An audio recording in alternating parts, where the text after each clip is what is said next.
At a glance, Marvel Rivals is definitely a chaotic game, leaving most people extremely overwhelmed. Whether you're a first time player or simply struggling to get the hang of all the heroes, this is the only guide you'll ever need for Marvel Rivals. I'm going to be breaking down gameplay mechanics, hero roles, abilities, strategies, and so much more. So strap in and let's get going. Marvel Rivals is a free-to-play 6v6 hero team-based game featuring currently 33 iconic Marvel heroes, with more on the way. It's very similar to games like Paladins, Overwatch and TF2 in the sense that it blends tactical teamwork with action-packed combat. Now, just like in these other games, it doesn't matter if you have the highest kills in the lobby or go on the biggest kill streak, because there's only one way you win this game, and that is to secure the objective before the opposing team does.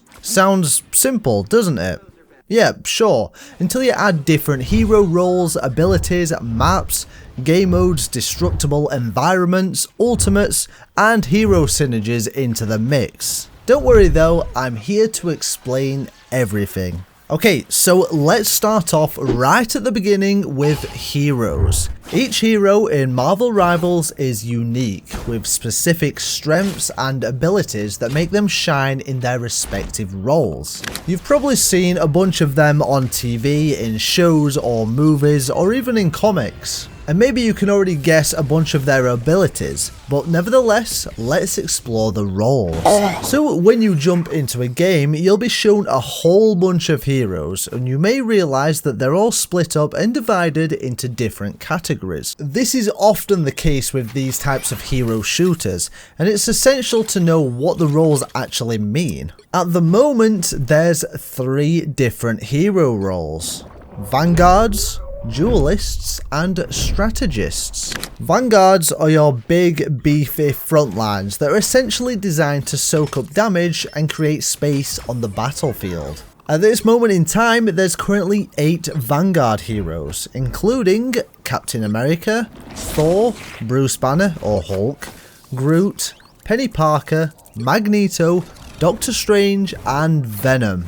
Like I mentioned before, all these tanks have different abilities that make them better or worse depending on the map, your current team lineup, and of course the enemy team. For example, Venom has an ability where he can swing into the backline and disrupt the enemy team's pace, while also using adaptive shields to stay alive for longer. On the other hand, Magneto is more of a defensive tank, who's great for shielding and absorbing damage while still poking and outputting damage towards the enemy team.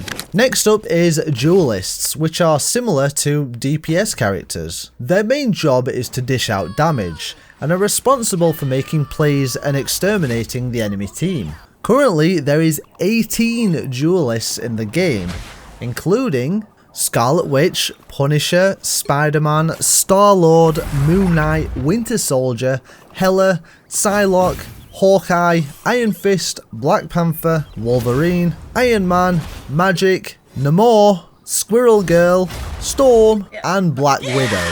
Again, all these heroes can be great paired with the right map, game mode, and teammates. For example, Hawkeye and Black Widow are great for long distance maps, whereas Iron Fist and Wolverine work better at close distance with melee attacks. Finally, we have Strategists, which most people get confused with as healers. Now, yes, they do have the ability to heal your team, but they are so much more than that. I personally prefer to call this role support. Now, in the Strategist role, you'll currently find 7 heroes, including Rocket Raccoon, Luna Snow, Loki, Jeff the Landshark, Cloak and Dagger, Adam Warlock, and Mantis. These heroes are good for healing, buffing teammates, and disrupting enemies. For example, Mantis is more of a healer, who can keep the team up in tough fights, whereas Cloak and Dagger are a hybrid support that balances healing and damage. Don't count these guys out though, because even Jeff the Landshark has the ability to get a 6k. If I was to give you any advice when it comes to heroes,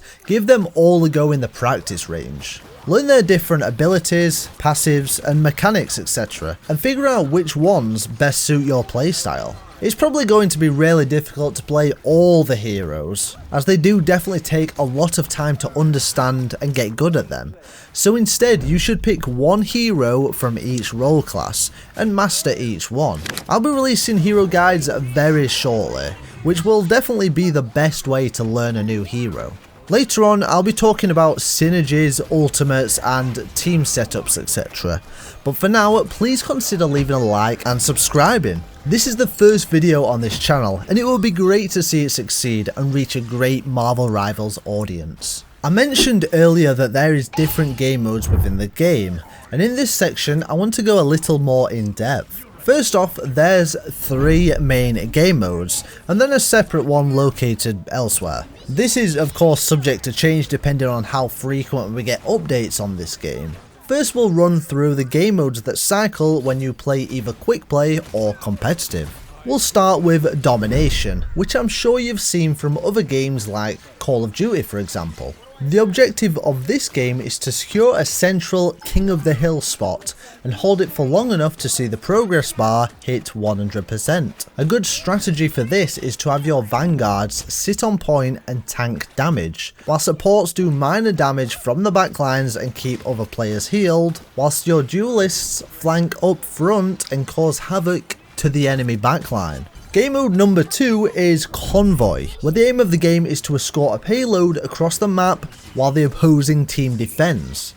Again, one of the better strategies is to have vanguards leading the payload while strategists support from the rear and duelists harass enemy team trying to stop the push. Finally, we have Convergence, which is pretty much a mix of the other 2 game modes, combined into one. First you'll have an objective to either hold or capture. Once you manage to complete this, the objective turns into a payload, in which you have to push it to its final destination. Often, if you seem to be pushing and pushing with no success, you should consider communicating with the team, develop a different strategy, and even just switch heroes. I mentioned there's a separate game mode in the arcade called Conquest. Now this is essentially an adaptation of Team Deathmatch, but closer to Kill Confirmed if you've ever played Call of Duty.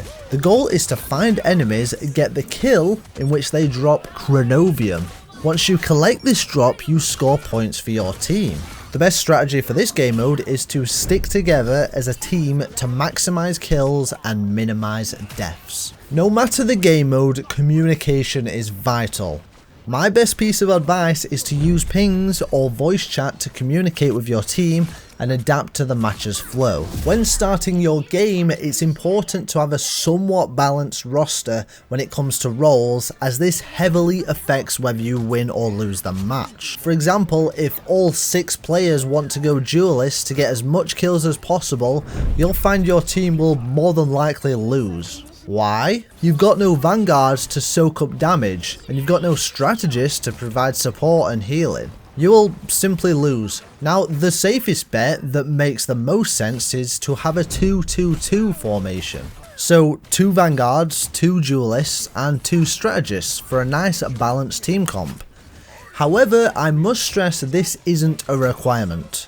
I've been in games multiple times where the opposition run 1 vanguard, 3 duelists and 1 strategist, and managed to pull off a win. But just remember, a well-balanced team often outperforms raw individual skill. As well as focusing on team composition, it's important to keep an eye on a feature called Team Up.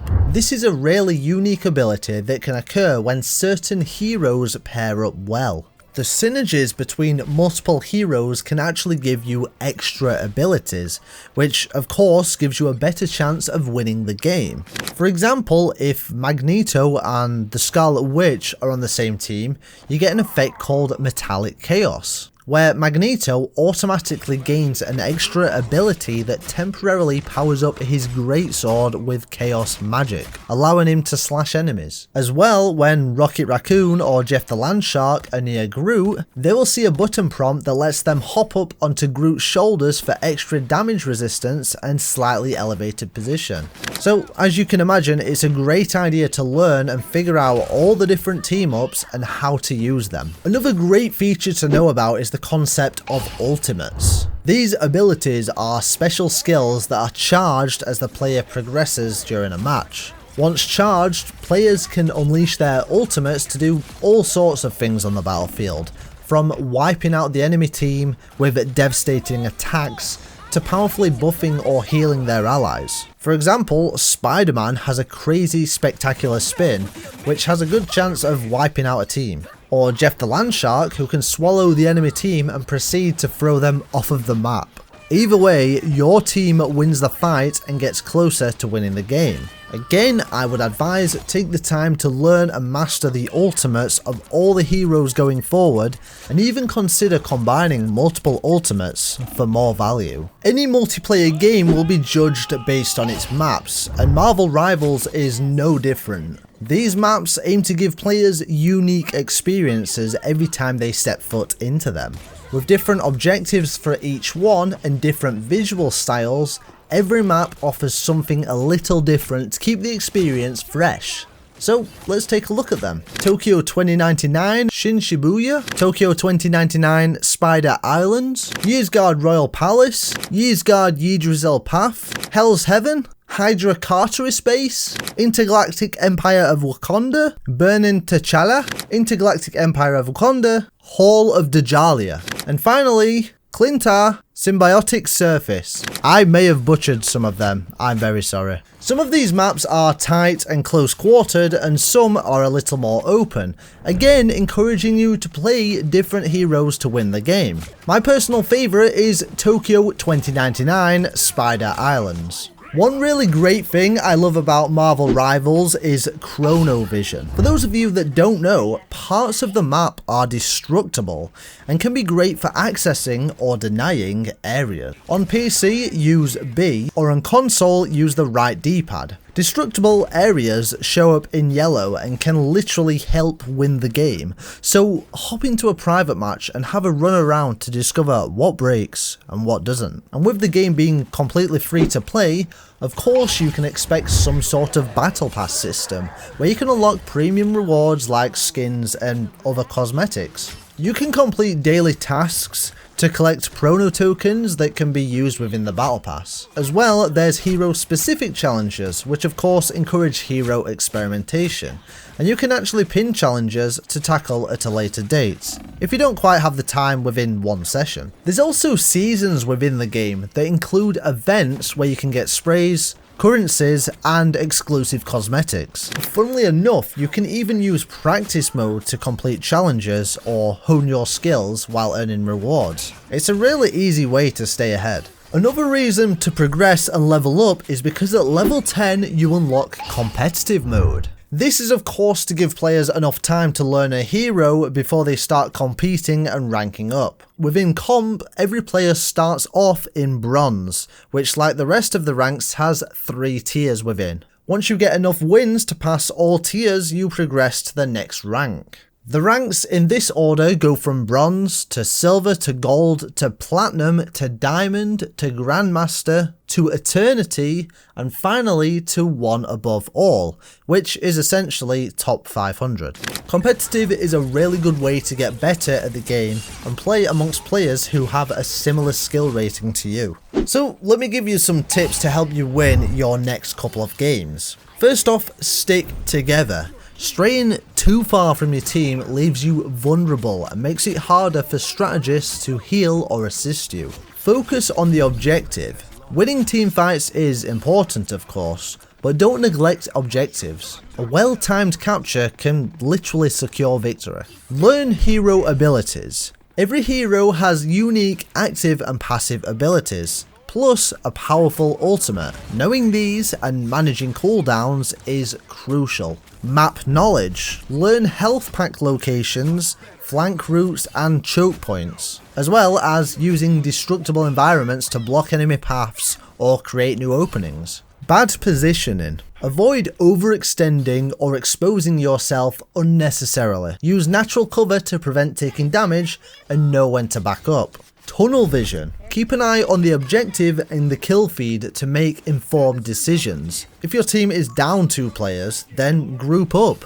Don't stagger. Wait safely somewhere till you can push as a 6-man unit. Marvel Rivals rewards teamwork, strategy and adaptability. Hopefully you have a much better understanding of how the game works and how to progress forward. Let me know in the comments which hero you main, or at least look forward to playing. Thanks for watching to the end, best of luck in your games, and I'll see you soon.